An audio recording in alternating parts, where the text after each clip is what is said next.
Okay mga boss, tapos na yung upgrade version natin na pag-install. So, yung version nito is kakaiba mga boss kaysa yung old version mga boss kasi yung mga wings nito is nabubuksan mga boss. So, dalawang wings nabubuksan mga boss. Dito din, magkabila ang bukas. Ito yung mga lock niya mga boss. At sa harapan din mga boss is nabubuksan din mga boss kung pag nagwalay kayo ng mga biik. So, kung mahihirapan kayo paatrasin yung inahin, dito nyo lang palabasin. So, masyadong mahigpit yung lock mga boss. So, ganyan lang.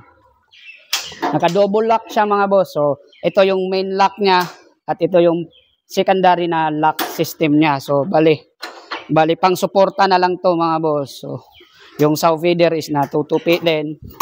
So, ready to use na to mga boss. So, ito, dalawa to sila mga boss na sinet up namin. So, ito yung latest version na ginawa ko. So, kaysa doon, kasi naka-flat bar yun at saka hindi nabubuksan yung likurang bahagi. Dalawang doors lang nabubuksan doon. Laban dito na 4 na doors yung nabubuksan. Dito sa taas, pwede ka matulog mga boss. Pwede ka mahiga dito. So, ito yung sinasabi ko doon sa nakaraan. Pwede ka mahiga dito habang nagbabantay mga boss. Kasi may 3 tubo na magkasunod dito. So, kung nanganganak yung baboy at kaya mo namang umakyat, so, tamang tulog ka lang. Ganyan lang. So, chill lang.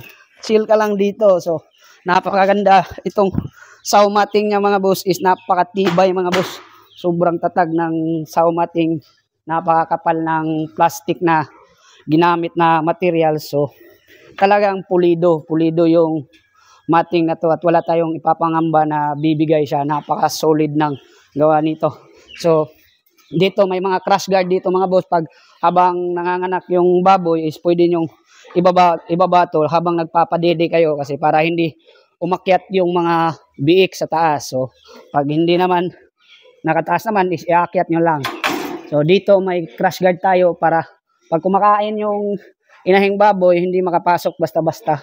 Hindi mangungulit yung mga biik mga boss. So, napaka-solido ng pagkagawa. Yung mga lock system, napakaganda. Hindi lang basta tubong putol lang. Yung pangalawang lock system is putol na tubo.